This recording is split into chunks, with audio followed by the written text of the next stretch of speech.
sọ̀rọ̀ kọ̀ọ̀kan máa ń bá mi pé kí ló ṣe mí tí mò ń ké kí ló ṣe mí tí mò ń ké kò ṣe sọ síta ni pé wọ́n fi ọ̀rẹ́ rúgbówó lọ́wọ́ mi. èmi náà lọ ó repo sí mọ́tò church ó repo sí mọ́tò mi gbogbo wa lọ sí ọsibítù mo tẹ̀lé wọn. Gabriel àgbàlá Gabriel àbí àgbàlá kú ó kọ́ ṣọ́ọ̀ṣì onígi ó máa káwọn àgbàlagbà ó kó wọn sí church inú òtútù ilẹ̀ ẹlẹ́ làwọn èèyàn sùn sí ó jẹ́ pé ní ìwọ̀nṣẹ́ ọlọ́run àbí ìwọ̀nṣẹ́ kú. wọ́n máa bí ẹni pé àwọn ọmọ ń pa ìpọ̀ irọ́ ni àwọn kan tó náà ń wá láti wá bá mi. sawari yín tó ṣe yẹn owó tó fún àwọn tíìmù abúlé kan fi dáná Sunday kan fi rí pé yẹn òun ló tún wá trigger mi pé bẹ́ẹ̀ bá ṣe báyìí jẹ́mi ló jẹ́ tún gbé àǹtí ilé kan sí i. wọ́n wà nínú condition báyìí ẹ wá lo platform yín àwọn èèyàn orí gbígbé orí tútù àtẹni tó ní àtẹni tí ò ní wọ́n wá dáwó fún ẹni yẹn ẹ wá ń fi fọwọ́ àná gba owó lọ́wọ́ ẹlẹ́dẹ́ni Àgbàlá Gabriel Ọlọ́run àbúọlá oṣù tá a wà yìí á san yín lẹ́san. tàbí náà tó bá dẹ̀ ń sọ̀rọ̀ lórí pé owó báwọn tíìmù wá báyìí wọ́n ní owó báyìí wọ́n lówó báyìí ṣèbí nínú àánú náà ti ń ṣàánú. èlò ló ń ta táyà ọjọ́ tí mo sọ yìí 700,000 lọ́gbà lọ́wọ́ mi fowó táyà. irọ́ ni tó sọ 700,000 ni wọ́n gbà. ṣèbẹ́ nìkan la fà kalẹ̀ nínú foundation tó ń gbé káàkiri ìbẹ́ nìkan náà fà kalẹ̀ ṣèbí nínú àánú tó orí gbà inú ẹ̀ náà làwọn tó jẹ́ foundation workers ṣèbí inú ẹ̀ náà làwọn náà ó ti gbà sálárì wọn. the following day ṣáà lọ́jọ́ kẹta wọ́n tún pè wọ́n tún ní pé yẹn ní pé kí n yá wọn ní 600,000 àwọn máa dá padà fún mi táwọn bá dé títí alẹ́. Yorùbá Parapọ̀ TV ẹ máa gbọ́ ẹ máa wò ó ẹ subscribe síbẹ̀ ẹ like ẹ bó bá ṣe ń lọ àwa ò ní jákẹ́tì yín ó di sí o Yorùbá Parapọ̀ TV àgbàlẹ́tù ọmọdé làwọ́. arábìnrin kan ẹni tí ara rẹ̀ kò dá tí orúkọ rẹ̀ ń jẹ́ Kejì òun ló ti ké sórí ayélujára pé Àgbàlá Gabriel máa gba òbítíbitì owó lọ́wọ́ òun nínú owó tí wọ́n dá fún òun láti ṣe ìtọ́jú ara òun nínú ẹ̀ ni ó ti sọ wípé ọgbọ́n ni wọ́n fi ń gba òbítíbitì owó yìí nínú ètò kan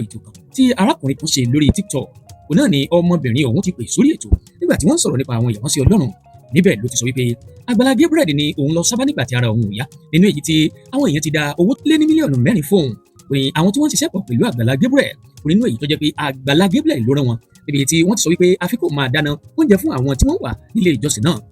níbẹ̀ ni wọ́n ti gba 800,000 lọ́wọ́ òun onílẹ́yìn èyí òun náà ni wọ́n gba owó lọ́wọ́ òun tó 700,000 naira lẹ́yìn náà ó ní wọ́n ní kí òun máa ra epo sínú mọ́tò èyí tí àwọn máa gbé lọ síbi tí wọ́n ti ń ṣe ìtọ́jú òun onílẹ́yìn èyí ni Àgbàlá Gabriel ti kálára rẹ̀ gba 50,000 naira lọ́wọ́ òun ó ní Àgbàlá Gabriel ti dá foundation sílẹ̀ fún lílo tara ẹni o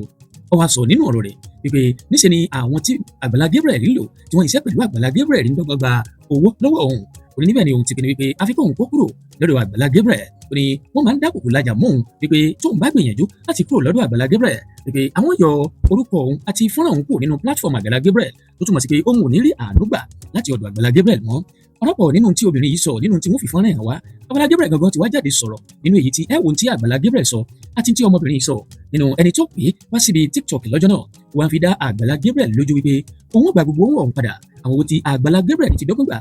lọ́wọ́ ọmọbìnrin yìí ohun tí Àgbàlá Gabriel sọ nínú ọ̀rọ̀ tiẹ̀ ni pé àwọn wá 16 million láti jẹ́ kí ara ọmọbìnrin yìí kó dà wí lóòótọ́ ni ọmọbìnrin yìí sọ láti ẹnu ara rẹ̀ wípé òun máa dáná oúnjẹ fún àwọn tó wà nílé ìjọsìn àti pẹ̀lú pé nígbà táwọn fẹ́ rìnrìn àjò fúnra ọmọ yìí ló fowó lẹ̀ lọ́dọ̀ ni Àgbàlá Gabriel nípa ni àbí ọmọ yìí ló ń parọ́ owó tó fọ̀rọ̀ hàn nínú fọ́nrán tí wọ́n fi hàn wáyé ibi tí àwọn méjèèjì ti ṣàlàyé ta ló ń parọ́ náà àwọn méjèèjì ẹ ò rí Àgbàlá Gabriel ló ń parọ́ ni àbí ọmọbìnrin yìí gbogbo ẹ̀ ni wọ́n fi hàn wá ó wá jẹ́ gbà àkọ́kọ́ lẹ́yìn wò wá abẹ́yìn tí lólùfẹ́ wa tẹ́lẹ̀ rí ṣùgbọ́n ẹ ò tí ì tẹ subscribe button síbẹ̀ àwọn àmbẹ̀yìn ni bá wa tẹ̀ sójú ẹ bá wa dọ̀rẹ́ káwa náà ó sì bá yín dọ̀rẹ́ ẹ wá mọ́ gbàgbé láti jago pélébé tí ń bẹ lẹ́gbẹ̀ẹ́ èyí tí ó máa rán yín létí nígbàkúgbà tá a bá ti wà lórí ètò Sọ́kàn Ọmọ Yorùbá òun náà ló jẹ wá lógún ká lè wà ní ìrẹ́pọ̀ òun náà ní títí wa ẹ̀já ṣe àìtọ́ ẹ̀já pé kálẹ̀ fún àwọn tó gbọ́n tí ọmọbìnrin ti sọ tẹ́lẹ̀ tí wọn kò tí ì gbọ́ ohun tí Àgbàlá Gabriel sọ àtàwọn tó gbọ́n tí Àgbàlá Gabriel sọ tí wọn ò gbọ́n tí ọmọ yìí sọ ẹ̀já máa bẹ́tò ń bọ̀. mo fẹ́ bẹ̀rẹ̀ pẹ́sọ̀ kan lọ́wọ́ ẹ̀ ṣé owó kankan gba àkáǹtì Àgbàlá kọjá láì kó transfer owó sí tó dẹ̀ ní receipt lọ́wọ́ àwọn ẹwà yẹn náà ṣó ní receipt gbogbo yẹn lọ́wọ́ pátápátá God bless you. so Àgbàlá Gabriel according to the life tí mo ṣe sórí 4 million tẹ́ gbà yẹn ẹ máa san owó olówó padà ó máa san. èmi ni mo máa fuel mọ́tò mẹ́tẹ̀ẹ̀ta yìí wọ́n gba 500,000 lọ́wọ́ mi fowó fuel ọjọ́ yẹn mo sun ẹkún láti àárọ̀ dalẹ́ ni mi ò jẹun mo lè ṣe nǹkan fún péjì wọn nìyẹn èmi wọ TikTok àbúrò mi wọ Facebook alábẹ́yẹ sí ní wá fídíò làbárí fídíò lóòótọ́ wọ́n ti yọ fídíò yẹn kúrò lórí péjì wọn. ibi tí mo ti ń sunkún ibẹ̀ lọ́tún ti rán ẹniyẹn wá bá mi again ní pé kó sọ fún mi ní pé èmi ni mo máa sponsor oúnjẹ tí àwọn tó tẹ̀lé mi máa jẹ ni mo ní ó tètè ya gbàwẹ̀ o mo ní ṣebí pásítọ̀ ni gbogbo yẹn dẹ̀ máa wẹ́ gbàwẹ̀ máa ti mọ́ yín lára mo ní tètè ya gbàwẹ̀ torí $1 èmi ò ní o. There was a time tó sanwó lé àwọn kan ní church ṣẹ́rí ẹni tó bá ń wà àánú àṣàánú nígbà yẹn mi mo ní kàn lọ bá pé àwọn kan jẹ́wọ́ lé 30,000 40,000 èèyàn mẹ́ta ni owó àwọn mẹ́ta jẹ́ 100,000 ìwọ dẹ̀ ń ra àánú gbà lọ́wọ́lọ́wọ́ mo ní kàn lọ bá pé ẹ sọ fún àǹtí kó wá sanwó lé àwọn mẹ́tẹ̀ẹ̀ta yìí ó dẹ̀ kọ́ 100,000 ilẹ̀ lójú ẹ̀ náà ṣe fáwọn tí wọ́n jẹ́wọ́ lé 30,000 ìwọ tí wọ́n ń send owó sí tó jẹ́ pé òun rí àánú yẹn gbà ó dà fáwọn ilé nìkan wọ́n dẹ̀ gba owó lé yẹn gbà yẹn ó try níwájú Ọlọ́run àti ènìyàn. Gabriel Àgbàlá Gabriel àbí Àgbàlá kú ó kọ́ ṣọ́ọ̀ṣì onígi ó máa káwọn àgbàlagbà ó kó wọn sí church nínú òtútù ilẹ̀ ẹlẹ́ làwọn èèyàn sùn sí ó dẹ̀ ń pera ẹ ní ìwọ̀nṣẹ́ ọlọ́run àbí ìwọ̀nṣẹ́ ẹkú ìwọ ọmọ 32 years tó ń ṣe bí àgbàlagbà aláyé 4 million tó gbà lọ́wọ́ ọmọ yẹn máa san kò sí bá bálẹ̀ akọrin tó máa bá mi san mi ò ní dákẹ́ and nobody is going to buy my silence ẹ̀yin ò lè ọlẹ́ pásítọ̀ òfò pásítọ̀ àdánù ta ló pè é ló dájú o you see that 4 million naira yẹn kò sẹ́ni mo ní consent to my buy I will not stop ó dìgbà tó bá tún sanwó ọmọ yẹn èyí ìka ẹ̀dá gbogbo evidence ló wà lọ́wọ́ mi pẹ̀lú bá ṣe máa ń bá sọ̀rọ̀ pátá tí máa wà lórí call tí máa gbọ́ conversation yìí gbogbo ẹ̀ pátá ni mo play ni mo ní mà tí máa dé play síta. So Agbala Gabriel according to the life tí mo ṣe sórí 4 million tẹ́ gbà yẹn ẹ máa sanwó lówó padà ó máa san mi ò ní gbà you have to do the needful you have to pay that lady the money. Mo rí fídíò kan lẹ́nu ọjọ́ mẹ́ta tí Agbala Gabriel tó tu àwọn aláàárẹ̀ jọ pé kíkiní kan wá máa ṣàánú wọn kí kan wá máa ṣàánú wọn àdẹ́dọ̀ fìdé ẹ máa gba owó. àwọn kejì náà ti gbowó tó kún fáwọn aláàbò ara ìyẹwò kejì náà ti gbowó. ẹ tún máa gba owó ní ọwọ́ wọn irú ebi wo ló ń pa yín wọ́n wà nírú condition báyìí ẹ wá lo platform yín àwọn èèyàn orí gbígbé orí tútù àtẹni tó ní àtẹni tí ò ní wọ́n wá dáwó fún ẹni yẹn ẹ wá ń fi fọwọ́ náà gba owó lọ́wọ́ ẹlẹ́dẹ́ni Agbala Gabriel Ọlọ́run á wọlá oṣù tá a wà yìí á san yín lẹ́san gbogbo ibi tó wà nínú oṣù Ramadan ó máa bá yín torí kà ní yín ìka olórí burúkú ẹ̀dá ní yín. Gbogbo ọkùnrin tèmi tẹ ní pé bí àwọn tẹ wà nínú premises yẹn gan ni wọ́n wá ní pé wọ́n sọ mí sí pé wọ́n ti jáde ní Agbala Gabriel pé wọ́n ti jáde mọ́ àlòkè. Bẹ́ẹ̀ni ọmọ burúkú tó ń tẹ. Gbàtàjẹ ṣetán adúró dé wọn gbàtà rí wọn àwa wá kúrò ní Ìbàdàn tiwa làwa fi wá lọ sí àkúrò ní Ìlíṣàn la fi lọ sí Ìbàdàn ní titiwa so gbàtàjẹ délé wọn ò bá mi sọ ẹni tí wọn ti ẹ mẹ́nu bà wọn ṣe kọ́kọ́ èmi náà dẹ́ ń wòran àwọn tẹ́sítì tí mo ṣe yẹn wọ́n ní 2 weeks ló máa take kó tó jáde so wíìkì tí mo lọ yẹn wíìkì náà làwọn tẹ́sítì yẹn wá jáde bọ́yẹ mẹ́sẹ̀jì mi ni pé àwọn result yẹn ti ready mo wá sọ fún wọn ní pé result ti ready o ní pé next week Tuesday mo máa padà sí hospital máa lọ rí doctor so that wọ́n máa lè fix date fún surgery then màá lè mọ bí mo tún ṣe máa hustle láti wá balance owó yẹn kankan báyẹn wọn láwọn ti gbọ́ so mo wá sọ pé ẹ má wulẹ̀ rán èrò tẹ̀lé mi this time around torí pé mo ò ní 500,000 owó epo àti 100,000 tí màá tún kó lẹ̀ fún oúnjẹ ní pé ẹ kàn mú èèyàn méjì or mẹ́ta tó lè gbé mi láti inú mọ́tò gbé mi dé inú ibi tí màá ti rí doctor ó tán wọ́n dẹ̀ lókè àwọn ti gbọ́ mo wá okay wọ́n wá ní pé màá sanwó epo mo ní mo ti gbọ́ èlò lówó fuel lọ́lọ́lọ́dé ni wọ́n bá ní 200,000 lówó fuel mo bá ní láti bíbá yìí sí Ìlíṣàn 200,000 owó yìí ti pọ̀ jù ẹni pípọ̀ yìí ẹ̀dẹ̀ ṣàánú mi pé mi lágbára owó tẹ̀yìn pé owó tí mo wá yìí kò tí ì pé nígbà tó fẹ́ gba 200,000 mo ṣàníkọ́ gbé mi lọ sọ́fíìsì Agbala Gabriel pé kí n lọ bá fún ara mi pé kí n bẹ̀ wọ́n ṣàgbé mi mo dé ọ́fíìsì wọn mo bá ní àmúnídádì mo wá rí yín ní sà wọ́n ní pé mo ní mo fẹ́ lọ sọ́fíìsì lọ́jọ́ Tuesday wọ́n dẹ̀ ní pé kí n tún sọ 200,000 owó epo mo ní owó pọ̀ lọ́wọ́ mi mo ní owó mi kò tí ì pé owó surgery tí mo fẹ́ ṣe mo ní àǹtí mi ò mọ kọ́kọ́ ń pa rẹ̀ mi mọ bọ́ ṣe ń repo wọn mi mọ bọ́ ṣe ń ṣe tètè yẹn lọ ṣe wá gbé yín dìde àwọn protocol wọn wà ń bẹ àwọn pásítọ̀ wọn wà ń bẹ driver tó ń wa mọ́tò náà wà lórí ìdúró ń gbọ́ driver ó yẹ 100,000 yẹn náà lè torí epo wà lọ àtàbọ̀ àbíbò mo ṣàmọ̀ pé mọ́tò church máa ń jẹpo àmọ́ mi mọ́yé tó máa ń repo sínú rẹ̀ mi mọ́ bọ́ sí mọ́ ń ṣe ẹ wò wàhálà yín gan pọ̀ jàre ẹ tó rẹ̀ lẹ́sẹ̀ wá gbẹ̀yìn lẹ́ni dìde ìyẹn ò tó nǹkan kan ó yẹ kó ẹ gbọ́ driver ẹ gbọ́ pastor ó yẹ kó lè tó ẹ wò ẹ má yọra yín lẹ́nu oje yẹn àti ẹ lọ́jọ́ kùn tí ẹ mọ́ yọra yín lẹ́nu àmúdájẹ ẹ ṣe sàmó dúpẹ́ lọ́wọ́ yín mo lódùn mi pé mi ò lè kúnlẹ̀ mi bá ní kí n kúnlẹ̀ kí n kí kọ̀kọ̀ mo ṣàfihàn ṣàwádà wọ́n dẹ̀ ní pé kó gbé mi padà wọ́n gbé mi padà sí ibi tí mo sùn so bàtọ́ ṣẹ̀ gbé mi padà sí ibi tí mo sùn sí kò ju bí 2 minutes lọ bí driver ṣe dé nìyẹn ló bá mi ní pé àǹtí 100,000 tẹ̀sán yẹn kò lè tó o ní pé last week táwọn fẹ́ lọ ní pé àwọn ti ra àwọn ra epo 150 àwọn sáfìsì mọ́tò yẹn àwọn dẹ̀ ra oil sí ó jẹ́ 198,000 ní pé táwọn bá tún máa lọ ní ọ̀la náà àwọn máa ra epo 150 àwọn máa tún sáfìsì mọ́tò àwọn máa ra oil sáfìsì àti oil yẹn 48,000 ní pẹ̀lú epo 150 ó jẹ́ 198 ní pé so 100,000 yẹn kò lè tó mo kàn ní kò sí wàhálà mo ti gbọ́ àkáǹtì ta ni kí n send owó sí wọ́n wá ní pé kí n send sí account Agbala ìkan ní kí n má send síbẹ̀ kí n send sí account PA ìkan ní wọ́n ṣà ń takò ara wọn ìgbà tó ṣàyà wọ́n ṣà ní kí n send sí account PA mo send sí account PA yẹn. nígbà tó rọ̀ Muyideen ìṣẹ̀lẹ̀ mo kàn ń gbogbo àwọn tó ń fẹnu wa wákàwákà tó ń sọ ṣé nítorí pé Muyideen ó rí rádaràda ẹ rò pé irọ́ ló ń pa mọ́ Agbala Gabriel ẹ rò pé irọ́ ló ń pa mọ́ tí orí wọn máa yẹn tó ń fi ṣe Olúwa tó fi ń bojú lágbára Ọlọ́run gbogbo ibi tó wà nínú oṣù Ramadan ó máa jẹ́ except tó bá dá gbogbo owó tó gbà lọ́wọ́ ẹni yẹn tó bá dá padà nìkan lókù nítorí pé mi ò mọ bẹ́ẹ̀ ṣe ń ya ìka tẹ́ẹ̀ kí ń ru ọjọ́ ọ̀la tẹ́ẹ̀ kí ń ru àtúbọ̀tán tẹ́ẹ̀ kí ń ru ọjọ́ tẹ́ máa kú nítorí wípé kí ni ìdí tẹ́ máa fi gba owó ní ọwọ́ aláàbọ̀ ara tó bá ìrànlọ́wọ́ wá sí ọwọ́ ọmọ orílẹ̀-èdè Nàìjíríà ó ṣòwò ara yín lẹ́ fi ṣe oore yẹn o Agbala Gabriel olórí burúkú ẹ̀dá ìka níyàn ọ̀dájú ni olórí gbígbẹ ni tó bá ń dráàgì ní àwọn ilẹ̀ iṣẹ́ tó ń ṣe ta ló lè ṣe iṣẹ́ tó ń ṣe kìíní kan ta ló lè ṣe ẹ̀yin gọ́lé bùsí fọlọ́ wà sẹ́yìn òun aláìní láàkáìdá nígbà téèyàn kìíní èèyàn kejì èèyàn kẹta bá ń sọ pé ní yóò lè ní tí yẹn náà bá ran kọkọ kó má yẹ màmá pé kí ló dé tí yà yìí tí wọn fi máa yìí lọ́rùn lẹ àṣẹ àìdá nìyẹn. mo rántí kọkọ ọjọ́ tó gba 500 lọ́wọ́ mi yẹn ọjọ́ yẹn mo ní pé kọ́ bá mi kó ní POS wá pé kí n fún wọn ní cash so wọ́n wá lọ bá mi kó ní POS bàbá tí mo máa yẹn wá dé àbúrò mi ò wá sí ilé mo wá ní ẹ má bínú pé wá àbúrò mi ní ATM wà ẹ má bínú pé mo gbé yín dìde mo máa yẹn wá ní àpẹẹrẹ pé mi ò bá wọn dìde ní pé àwọn náà ń bọ̀ nínú ilé tẹ́lẹ̀ àwọn fẹ́ wá bá dáàdì ní pé wọ́n gba owó lọ́wọ́ àwọn láti láti wọn ti san wọn ló mo máa yẹn wá láwọn pé káwọn sáré wọlé mo máa yẹn wá wọlé so mo máa yẹn ṣe wọlé yẹn èmi ti ṣe transfer tèmi nígbà tèmi ò rí ATM ti ṣe transfer sí account wọn so àti mo yẹn wá bọ́ síta padà ó wá ń bí pé àwọn fà ní pé èmi tẹ́ mo bẹ̀ mo ní ṣọ́ọ̀tì fún yín wọ́n lọ sí fún àwọn òun lẹ́ má bínú mà mo sọ ọlọ́run pé ló lọ́gbà lọ́wọ́ yín wọ́n máa yẹn ní 500 lọ́gbà mo ní ṣọ́ọ̀tì wá dá padà wọ́n máa yẹn ní wọ́n ti dá padà mo ní ṣé káàṣì lẹ́gbà wọ́n nínú káàṣì kọ́ láwọn gbà mo ní wọ́n ní transfer mo ní ta ló ṣe àkáǹtì PA ni mo ṣòwò yẹn sí mo ní ta ló ṣe transfer yẹn fún yín ibẹ̀ ni mo ti mọ̀ kówó mi lọ fi sọ yìí even this so called AY ó máa fún mi ní lámbà ní pé Àgbàlá ti fẹ́ yọ fídíò mi òun lòun bá mi bẹ̀ pé kó má yọ kíní kan ọ̀rọ̀ tóun bá ti sọ fún ló máa gbọ́ mo kọ́kọ́ fún ní 30,000 bẹ́ẹ̀ ni lẹ́yìn tí mo fún ní 30,000 like after 2 to 3 days mo wá envelope 20k fún nígbà tó tún disturb mi mo wá envelope 20k AY dá 20k yẹn padà fún mi ní pòwò yẹn kéré mo wá ṣe transfer 100,000 sí AY tún fún mi ní voice note 600k yẹn náà ní pé kò tó nǹkan kan òun fẹ́ san wáyé ẹ̀kọ́ ọmọ òun fẹ́ ṣe kíní kan kìí bàbá yẹn tún wá padà wá bá mi again ní pé kí n wá lọ dúpẹ́ lọ́wọ́ wọn ní pé kí n dẹ̀ envelope bí i 50,000 ní pé wọ́n lè má fẹ́ gbà ó ní pé but kí n ṣáà fi agídí mu fún wọn mo ní mo ti gbọ́ àwùjọ cash 50,000 mo fi sínú envelope wọ́n gbé mi lọ sọ́fíìsì wọn bàtà débẹ̀ mo dẹ̀ dúpẹ́ lọ́wọ́ wọn and everything mo wá fún wọn ní envelope wọn ní àǹtí kò yẹ kẹ́ tún máa ṣe wàhálà báyìí owó tẹ́ san yẹn náà owó yẹn pọ̀ ẹ ṣe gan kíní kan wọ́n gba envelope yẹn lọ́wọ́ mi wọ́n máa bí ẹni pé àwọn ò mọ̀ ń pa ìbọn irọ́ ni àwọn gangan wọ́n bá àwọn fífi yẹn wá láti wá bá mi wọ́n dẹ̀ ṣe fídíò fún mi nígbà tí mo débẹ̀ wọ́n post fídíò yẹn within 24 hours tó ṣe first video yẹn mo ti rí 2 million so wọ́n assign ẹnìkan fún mi nípa ẹnìkan kí n máa fún ní report bówó yẹn ṣe ń wọlé and I was being truthful to them torí pé mo fẹ́ nǹkan tó máa jẹ́ wípé wọ́n máa bínú ní pé owó ń wọlé mi ò ṣòótọ́ pẹ̀lú àwọn mo ò fẹ́ so mo jẹ́wọ́ fún wọn bówó yẹn ṣe ń wọlé iye báyìí ló ti wọlé iye báyìí ló ti wọlé so wọ́n máa rán bọ̀bọ́ yẹn wá bá mi ní pé èdè ló ti wọlé máa fún ní fóònù mi máa ní pé kó ìwò fúnra rẹ̀ fóònù náà confirm adẹ́rì ó máa ní pé first time yẹn wọ́pọ̀ ó dé ó ní wọ́n sọ pé bọ́ọ̀sì tó máa fi lọ ń gbé àwọn èèyàn láti ìta wá sí church ní pé wọ́n ní pé kí n ra bọ́ọ̀sì méjèèjì then lẹ́yìn yẹn wọ́n tún ní pé oúnjẹ táwọn èèyàn máa ń jẹ ní every Sunday ní pé kí n sponsor oúnjẹ yẹn èmi sọ pé bí expenses tó ní kọjá 100,000 naira ni wọ́n wá ní ara ní pé 850,000 ni mo máa san. owó kí ni 850,000 yẹn kọ́ mi. wọ́n bá wọn máa fi ra fuel sínú bọ́ọ̀sì méjèèjì àwọn dẹ̀ máa fi gbé oúnjẹ tó máa ń fún members ní every Sunday. ẹ̀bà tí ipò mọ́ lọ́mọ. ṣé dandan ni káwọn mẹ́mbà jẹun ni. máa gbọ́ ẹ tí gbọ́n kọ̀ọ̀kan ẹni sùn ẹ̀ṣẹ̀ máa gbọ́ wẹ̀ lọ. wọ́n náà máa dáná fún àwọn aláìní àwọn tó kù díẹ̀ tó ra máa ń dáná every Sunday fáwọn tó kù díẹ̀ káàdùn fún wọn láǹtí yẹn ní àwọn máa gbé àwọn máa dáná yẹn inú tiẹ̀ bí mi mo ní láyéláyé mo nílò ẹ̀yin kọ́lẹ̀ ń dáná fún wa tẹ́lẹ̀ náà oúnjẹ ọ̀fẹ́ tá a ti ń sè ẹ̀yin wo lè rántí for the past 7 years oúnjẹ ọ̀fẹ́ tá a ti ń sè àmàlà ráìsì ẹ̀bà tá a ti ń sè tó jẹ́ pé Ọlọ́run ń bu àṣírí wa ṣé torí pé wàá rò nínú mo yarí lọ́jọ́ yẹn Kristi àlàyé ń gbọ́ mo yarí gan wọn nínú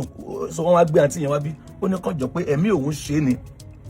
inú mi dùn mo ní wáò tí wọn bá rí àwọn tó mórí báyìí nǹkan yẹn máa tẹ̀síwájú àgbà wọn láyè wọn ṣe wọn dáná yẹn bí 800,000 torí iná tá a máa ń dá iná yẹn bí 500,000 every Sunday bá a ṣe máa ń dáná yẹn is 500,000 bá a ṣe máa ń dáná yẹn. wọ́n dẹ̀ ṣe fídíò fún mi nígbà tí mo débẹ̀ wọ́n post fídíò yẹn within 24 hours tó ṣe first video yẹn mo ti rí 2 million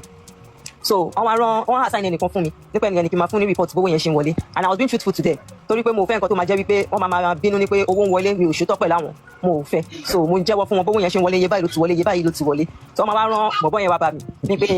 èdè ló ti wọlé máa fún ní fóònù mi máa ní pé kó ìwò fúnra rẹ̀ fóònù náà confirm adẹ́rì ó máa ní pé first time yẹn wọ́pọ̀ ó dé ó ní wọ́n sọ pé bọ́ọ̀sì tó máa fi lọ ń gbé àwọn èèyàn láti ìta wá sí church ní pé wọ́n ní pé kí n ra bọ́ọ̀sì méjèèjì then lẹ́yìn yẹn wọ́n tún ní pé oúnjẹ táwọn èèyàn máa ń jẹ ní every Sunday ní pé kí n sponsor oúnjẹ yẹn èmi sọ pé bí expenses tó ní kọjá 100,000 naira ni wọ́n wá ní ara ní pé 850,000 ni mo máa san. owó kí ni 850,000 yẹn kọ́ mi. wọ́n bá wọn máa fi ra fuel sínú bọ́ọ̀sì méjèèjì àwọn dẹ̀ máa fi gbé oúnjẹ tó máa ń fún members ní every Sunday.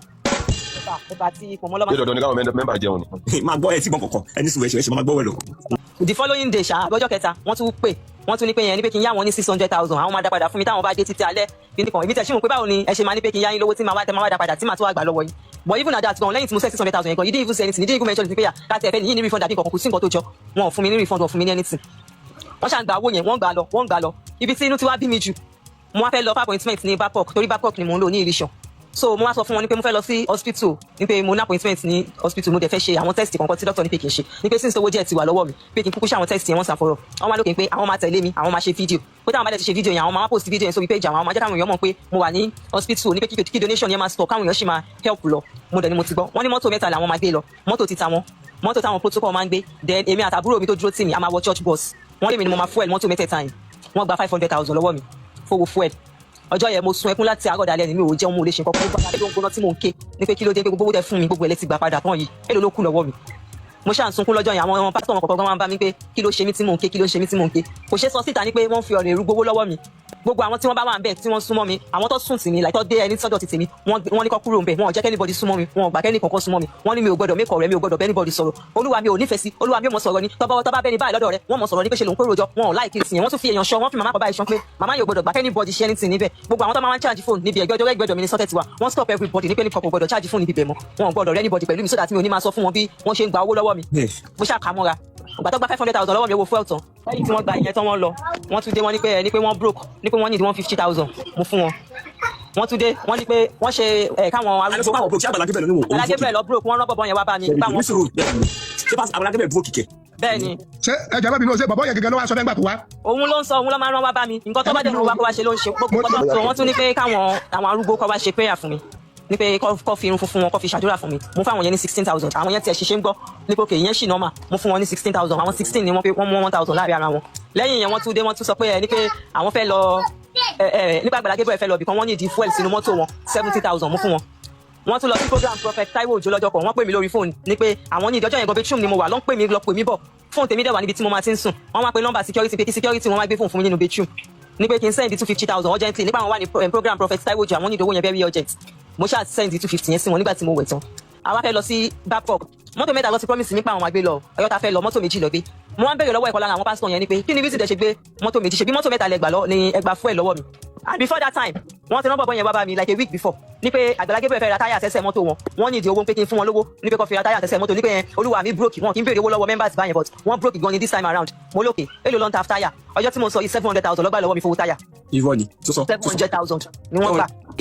gbogbo ẹ̀ gbogbo ẹ̀ ní pé ṣebí mọ́tò mẹ́ta lẹ fẹ́ gbé báwo ló ṣe wá di mọ́tò méjì báyìí pásítọ̀ yẹn wá ní ẹ ní pé mọ́tò táwọn protocol máa ń gbé yẹn tó yẹ káwọn wọ̀ ní pé táyà mọ́tò yẹn ò já mo ní ṣe fẹ́ ti gba 700,000 lọ́wọ́ mi ní last week tẹ́lẹ̀ fẹ́ fi ra táyà tuntun sẹ́sẹ̀ mọ́tò yẹn wọ́n wá ní ẹ ní pé àwọn ra táyà tuntun mẹ́rin bọ̀ àwọn change méjì sẹ́sẹ̀ mọ́tò yẹn méjì tó kù àwọn kó sẹ́sẹ̀ bọ́ọ̀sì yẹn tá fẹ́ gbé lọ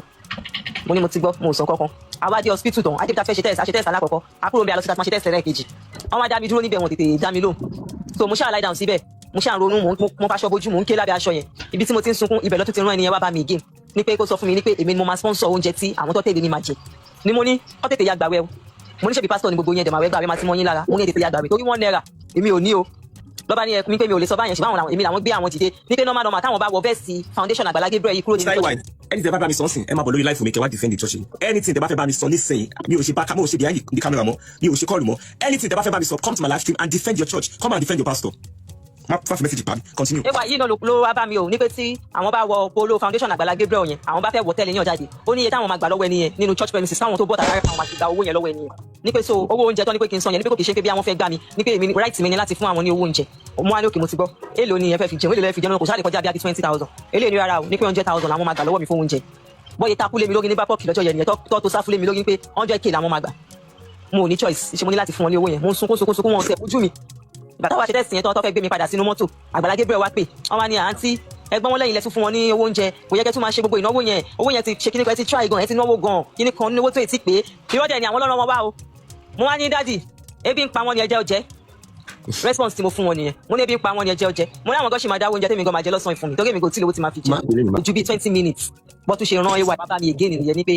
bó ṣe dé ó jókòó ní pé òun fẹ́ rí mi mo ní mò ń gbọ́ kò wá sọ̀rọ̀ mọ́ mo dẹ̀ ń tẹ fóònù lọ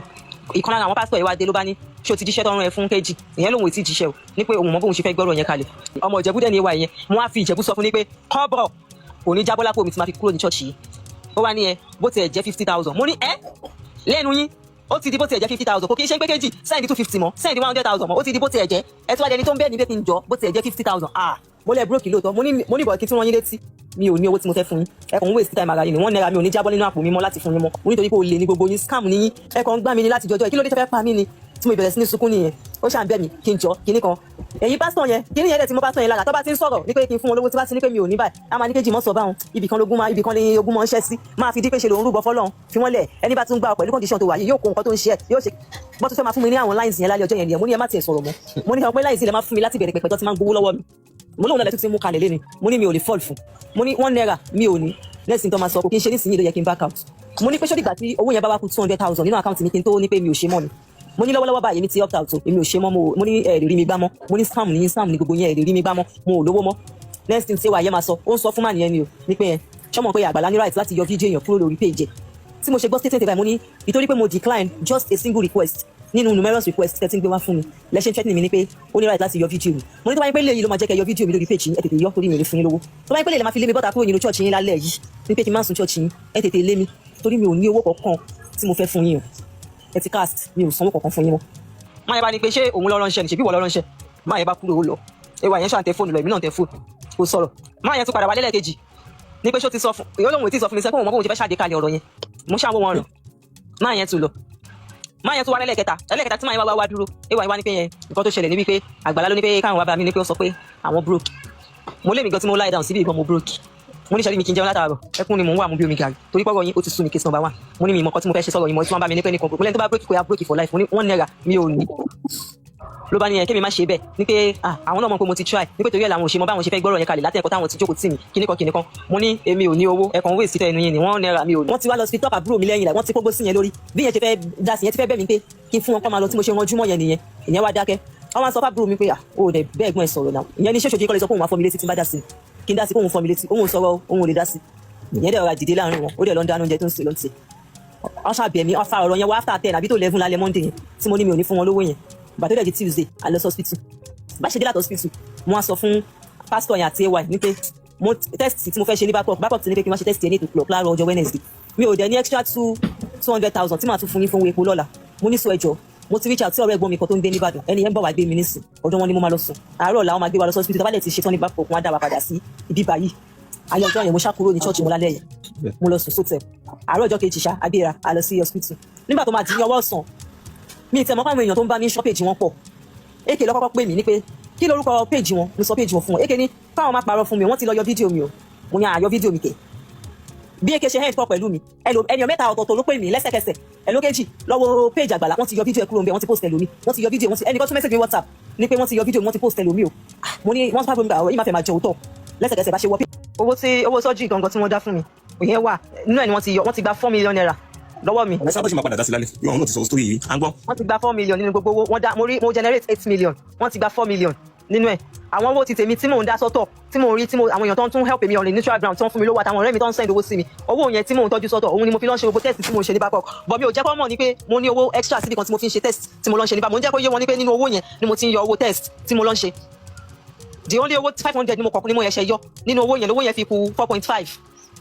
ní ọwọ́ mi tó wáyé pé mi ò yarí mọ́ wọn lọ́wọ́ bó ṣe máa gba owó yẹn tó máa gba owó yẹn lọ ní ọwọ́ mi nìyẹn tí wọ́n ṣèjì wọn nìyẹn èmi wọ TikTok àbúrò mi wọ Facebook alábẹ̀rẹ̀ sí ní wá fídíò làbárí fídíò lóòótọ́ wọ́n ti yọ fídíò yẹn kúrò lórí page wọn ibẹ̀ nínú ti bí mi ní pé so definitely owó tẹ̀ ń gbà lọ́wọ́ mi láti jọ sorry hold on mo tún ṣe why you no call Ike at all time when I know everything about Sherry èmi Crown àti Bukky àti Sadara àmọ́ bó ṣe ń gbowó lọ́wọ́ ẹ̀ àṣọ wọn ni a ní kó sì máa fún wọn náà ṣe kí sí tó bá ṣe ń wọlé àbí báwọn kí lájọ sọ́jọ́ yẹn àbáńdà kí Crown sọ náà. a sọ wípé tó bá ṣe ń wọlé pé kó máa wọlé tán àkàwọn náà ṣì ṣe àwọn máa stop ni so wọn lè stop. mo fẹ́ bẹ̀rẹ̀ pẹ́sàn kan lọ́wọ́ ẹ̀ ṣé owó kankan gba àkáǹtì Àgbàlá kọjá láì kó transfer owó sí tó dẹ̀ ní receipt lọ́wọ́ àwọn ẹwà yẹn náà ṣó ní receipt gbogbo yẹn lọ́wọ́ pátápátá God bless you. ẹ ṣeun o ẹ káàárọ̀ o àbí ẹ káàsán àbí ẹ kálẹ́ ẹ̀yin èèyàn wa àti ẹ̀yin ọ̀tá wa because méjì láyé ọ̀rẹ́ àti ọ̀tá kò ní ṣe kí méjèèjì mọ́ wà so ó ní bẹ́ẹ̀lì fi ní gbà wá lọ́wọ́ Bìlísì well mo wù mí láti sọ nǹkan díẹ̀ mo àná travel mo ṣàrà àwọn nǹkan kan ó dá ògo ní fún Ọlọ́run lókè ọ̀run tí nǹkan bá ń lọ tó bá ń dùn kò ṣeé ṣe kí nǹkan ó má tún korò nǹkan ò lè máa dùn lọ gbogbo ẹni tó bá ti ru ẹrù ògo wá sáyé ẹrù ogun ni o ẹrù ogun ńlá ni so ẹ ṣé God bless you àǹtí tí wọ́n tó gbọ́ wá sí church true wife mi ni torí wife mi àtẹnìkan jẹ́ ọ̀rẹ́ so ẹni yẹn ni wọ́n mọ kejì tó ń wá sí church wife mi ọjọ́ yẹn wife mi ní àdáde ẹjọ́ wọ́n gbẹ́ nìkan bọ̀ wọ́n ṣe ó dà ń gbọ́ pé ẹ̀yin ìyá wa ẹ̀ ṣe kọ̀rọ̀ sí lẹ́nu wọ́n dẹ̀ wá in fact wọ́n ti wà ní church fún bí ọ̀sẹ̀ kan àbí méjì kó tó di pé mo nínú kéèsì yóò gbọ́dọ̀ máa lọ báyìí jẹ́ àgbé wọn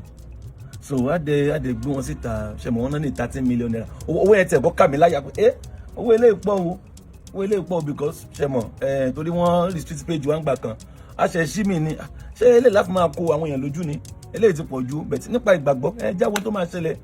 adé gbé wọn to the glory of God mo ti determine láti ìgbà láti ṣe page wa pé we won't put down our account again tó jẹ́ account personal àbí foundation account pé nǹkan kálukú bá rí ẹ̀rí ẹ máa lọ ẹ̀rí kẹ máa lọ àwa náà rí Ọlọ́run ló ń ṣàánú wa church wà lẹ́gbẹ̀ẹ́ kan foundation wà lẹ́gbẹ̀ẹ́ kan kò jọra wọn church lẹ́gbẹ̀ẹ́ kan foundation lẹ́gbẹ̀ẹ́ kan bet kò síbi táwọn èèyàn máa wá ju church náà lọ torí church náà la máa ń wà Ọlọ́run dẹ̀ ń tẹ̀síwájú iṣẹ́ wọ́n dẹ̀ gbé wọn ó jẹ́ Friday kan tá à ń lọ sí Ìlọrin ṣùgbọ́n tá a máa dé ní Saturday àwọn tí mo wá kàn ń pè àǹtí yẹn báwo níṣẹ́ tí àwọn tí ń rówó gan o in fact wọ́n ń send receipt sí ọ̀dọ̀ tèmi gan ìyẹn àwọn tó ń send owó wọ́n send inú mi dẹ̀ ń dùn bá ṣe wá dé ìrọ̀lẹ́ Saturday ọjọ́ yẹn ó dẹ̀ pọ́n ti rí bí 3 million bí 4 million forgotten excuse me bá ṣe máa ń dáná ẹ̀ 500,000 a máa rí posi bus ó lóun máa ṣe gbogbo ẹ̀ ó lóun máa rí posi bus tó fi fẹ́ lọ gbá wọn yẹn ó ń lọ bí 800,000 I wasn't comfortable though mi ò fẹ́ àǹtí ní kábò láì kó máa ṣe and glory be to God wọ́n sì tún ń dá owó yẹn sí ṣàwárí yín tó ṣe yẹn owó tó fún àwọn tí mo pé kán fi dáná Sunday kán fi rí pé yẹn òun ló tún wá trigger mi pé téèyàn bá ṣe báyìí jẹ́mi ló jẹ́ tún gbé àǹtí ilé kan sí there was a time tó sanwó lé àwọn kan ní church ṣẹ́rí ẹni tó bá ń wà àánú àṣàánú nígbà yẹn mi mo ní kán lọ bá pé àwọn kan jẹ́ wọlé 30,000 40,000 èèyàn mẹ́ta ni owó àwọn mẹ́ta jẹ́ 100,000 ìwọ́dẹ̀ ń ra àánú gbà lọ́wọ́lọ́wọ́ mo ní kán lọ bá pé ẹ sọ fáwọn tí kò wá sanwó lé àwọn mẹ́tẹ̀ẹ̀ta yìí ó dẹ̀ 100,000 ilẹ̀ lójú ẹ̀ náà ṣe fáwọn tí wọ́n jẹ́ wọlé 30,000 ìwọ tí wọ́n ń send owó sí tó jẹ́ pé òun rí àánú yẹn gbà ó dà fáwọn ilé nìkan wọ́n dẹ̀ gba owó ilé yẹn gbà yẹn ó try níwájú Ọlọ́run àti ènìyàn ẹni tán fi lè fún yàn lówó báyìí tó dẹ̀ ṣe báyìí ó yá because on the norms àti gbé o ti rí over 3 million bí nǹkan ó yẹ ká ṣe sílẹ̀ because èrò tó pọ̀ ìṣọ́ọ̀ṣì tó yí àwọn náà nídìí lọ́wọ́ account ẹ̀ náà dẹ̀ dá sí wasn't my account kò ṣe wọn fi one kọ̀ bọ̀ wọn fi sí account mi so ó yẹ ká ní kó máa lọ bẹ̀ ní tó ṣe ní Sunday yẹn ó wá trigger mi pé èèyàn ló fowó lẹ̀ kan fi dáná fáwọn àti fáwọn tó kù díẹ̀ ká tó yìí no jẹ́ kí n tún gbé ó dà pé after a week mo tún wá tún gbé again pé ẹjọ́ ẹ bá rántí lọ́wọ́ in fact mo tún sọ nínú fídíò yẹn pé àǹtí torí lọ́jọ́ Sunday tí àwọn èèyàn ń jẹun yẹn mo jẹ́ kó yá àwọn èèyàn pé àǹtí tó sì kì í òun ló fowó lẹ̀ tán fi dáná o àwọn èèyàn pray fún gan kì í sọ̀rọ̀ téèyàn fi pamọ́ it's not an hidden work kì í ṣe nǹkan tó ṣe ń kọ̀rọ̀ ní tí gbogbo church mọ̀ ni tí mo tún sọ ọjọ́ ta tún gbé ní fídíò mo tún sọ nínú fídíò àwọn tó bá wo fídíò yẹn àwọn tí èso alábòsí tẹ́ bá wo fídíò yẹn mo sọ pé àǹtí try o kódà ó fowó tán fi jẹun lẹ̀ kódà ó lè po sínú mọ́tò ó ṣe the lady tried because mo máa ń gbọ́ pé ó máa tún dáná wọ́n ní tó bá ṣe oúnjẹ wọ́n ló máa ń fáwọn èèyàn jẹ lẹ́gbẹ̀ẹ́ èmi ò ń sábà rí àwọn tí mo ló máa ń rí èmi ò ń sábà ń sínú church so ó try gan ìgbà kan wà tán fẹ́ ṣe rice ó gbé báàgì rice kan gbà yẹn ó ní kán gbé lẹ̀ àǹtí má wọrí iṣẹ́ inú church tún nìyẹn má wọrí iṣẹ́ ó tún lọ́jọ́ kan báyìí tó tún wá já báàgì rice kan síwájú ọ́fíìsì ta ló lélẹ̀ wọ́n láǹtí yẹn ló ní kán gbé wá àǹtí ó ti pọ̀ jù why all this ó try gbogbo tẹ̀mí rí nìyẹn tí mo fi gbé lẹ́ẹ̀mejì tí mo fi pé téèyàn bá ń ṣe báyìí ó yẹ kó ra àánú gbà pé téèyàn bá lè ní ojú àánú tó báyìí if this lady could be this merciful ó yẹ kó ra àánú gbà ni mo gbé tó ẹ̀mẹ́ta so bóyá upper week ní wa náà èmi wà lọ bá mo ní wá ṣe bó ti ní bí 6 million ti wà ní àkáǹtì báyìí àbí 6 plus wá máa lọ sí hospital so at the fixed date that was upper week Tuesday èmi náà lọ ó repo sí mọ́tò church ó repo sí mọ́tò mi gbogbo wa lọ sí hospital mo tẹ̀lé wọn àlọ́ àwọn tó bá rí wa ní Ṣàgámù lọ́jọ́ yẹn nínú Ṣàgámù mi ìrántí orúkọ area yẹn mọ́ ó kọ́kọ́ gbé wa yà lọ ṣe test ìdí tá a dẹ̀ fífẹ́ lọ hospital lọ́jọ́ yẹn ni pé time for ó ti rí 6 million last video tí màá ṣe fún ẹ̀ sìn jẹ́ kó jẹ́ pé a ti dé hospital wọ́n ti admit ẹ̀ màá wá jẹ́ káwọn èèyàn mọ̀ pé ẹ káàsán ẹ̀yìn èèyàn wá o lady ti wà lọ hospital o owó tó ti rí báyìí 6 million plus o ó ti wà lọ hospital ẹ má dáwọ́ oore dúró ẹ má dáwọ́ àánú dúró week Tuesday yẹn pé that was the last life tí màá ṣe fún that was upper week Tuesday abado hospital ó ṣe test àkọ́kọ́ níbi kan àtúnkúrò ń bẹ̀ àtúnlọ́bì kan ibẹ̀ yẹn wọ́n dúró 4 hours mo rò pé bóyá scan ni àbí test ìfàǹgbà tó sú mi nínú mọ́tò èmi gba itri kan lọ ibẹ̀ ni mo jókòó sí because a ní láti jókòó close to 4-5 hours nínú mọ́tò pé ṣàmọ̀ pé àti pé wọ́n ṣe scan lọ́wọ́ àdúró ìntàwádẹ́rò ni pé ọjọ́ yẹn náà máa admit ẹ̀ lo and behold wọn admit ẹ̀ mọ́ lọ́jọ́ yẹn a waste owó epo la waste owó bọ̀ bẹ́ẹ̀ a waste ẹ̀ torí pé ara nǹkan tó fẹ́ ṣe náà ló lọ ṣe scan àti test a padà wá sílé so intertwined gbókè tó bá tó di next week Tuesday pé next week Tuesday náà máa admit ẹ̀ that was Tuesday tó lọ yìí Tuesday jarun yìí èní ni Saturday kí n dé tòní òní 28 àtúwá padà lọ ní Tuesday èmi ò bá wọn lọ because n tó sọ fún wa ni pé ó ní wọn tó ní tí admit òun kò tún fẹ́ lọ ṣe another test again ó tún repo sínú mọ́tò òun àtàwọn tíìmù wa tún lọ wọ́n bá a dúró in fact wọ́n ní wọ́n náà tún lọ jìnnà bẹ́ẹ̀ ògo ní fọ́lọ́run wọ́n ṣe another test bẹ́ẹ̀ èmi wọ́n pé okay fine ìgbà tó ń ṣe test kiri báyìí ọjọ́ wo gan ni ọjọ́ wo náà fẹ́ lọ admit fún surgery tó fẹ́ ṣe so bọ́n ṣe wá dé lọ́jọ́ yẹn bọ́n ṣe dé ní alẹ́ Tuesday bọ́rọ̀ yẹn ṣe wáyé náà ni wọ́n dé lálẹ́ Tuesday bọ́n ṣe dé èmi wà ní ọ́fíìsì so bí màá kàn ṣe bọ́ta mo kàn rí mọ́tò kan ta mọ́tò yẹn wọ́n bá ń di ẹrù ẹ̀ síbẹ̀ n bá pe méjì náà àwọn tí mo pé kí ló dé sáǹtì ebẹ́ ẹ̀ṣẹ̀ ti hospital dé ni abẹ́ ẹ̀jàbọ̀ ni ẹbí mọ́tò church ló gbé yín jáde ń sìn láti àárọ̀ tẹ́ ẹ̀ṣẹ̀ dé lálẹ́ yìí tí ó di bíi family mẹ́fà lọ àbí nǹkan wáyé kí ló dé kí ló ṣe àǹtí ṣé kò sí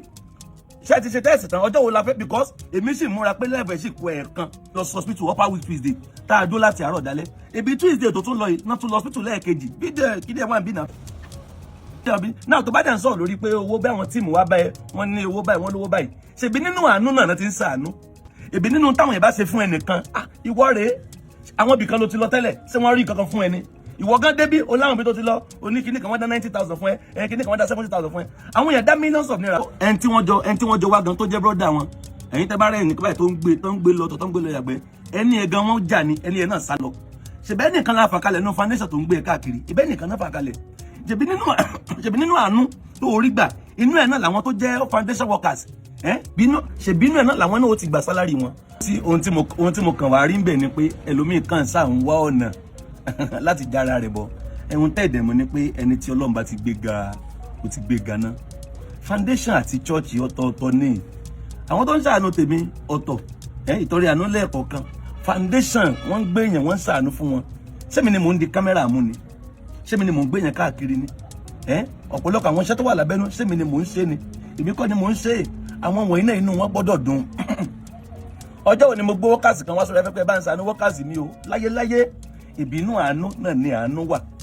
àwọn tó jẹ́ foundation workers ìbẹ́ nìkan ló ń gbé káàkiri ìbẹ́ nìkan ló jẹ́ driver ṣe ẹ̀mú yẹn ṣe máa ń ṣe báyìí náà àwọn ìṣe máa ń ṣe báyìí once a foundation is a foundation àwọn tó dẹ̀ jẹ́ workers foundation ìbínú foundation náà ni wọ́n ti benefit wọ́n ní wọ́n gba 4 million àbí kan níbo náà ti gba 4 million oníkan dáná fáwọn tó jẹ́ láìní orípo sínú mọ́tò fi gbé lọ ohun nínú àánú náà làánú wà wáyé ògo ní fún Ọlọ́run lókè ọ̀run ẹ̀yin nu Ọlọ́run nu oníkálukú ó gbà bó bá ṣe ṣe lọ́dọ̀ Ọlọ́run bẹ́ẹ̀ ní ti Àgbàlá Gabriel foundation a ti di àpáta tí ò ṣe forí sọ bẹ́ẹ̀ ni àwọn ọ̀tá wa ti di ẹyin bó bá kàn forí sọ orí ìlú kan tún yanga àdìwà dúpẹ́ lọ́wọ́ ẹ̀yin tẹ̀ ń pariwo wa náà àwọn tí ó tún mọ̀ wá tó tún mọ̀ wá sí in fact àná yìí ni wọ́n tún dábí 4 million àná yìí wọ́n tún dábí 4 million kí n pé fáwọn arúgbó wọ́n tún dábí 4 million naira pé Àgbàlá máa tún bẹ́ẹ̀ lómi gan láàárọ̀ bàbá kan ìrìnàṣẹ́ Ọlọ́run wọ́n ní stroke bàbá yẹn ti wù àti pẹ́ afra kan ti bàbá olẹ̀ bàbá lẹ̀ bàbá ó lọ tún ara wọn ṣe ẹ sáfẹ́ dènà máwọn tán fẹ́ rà àánú gbà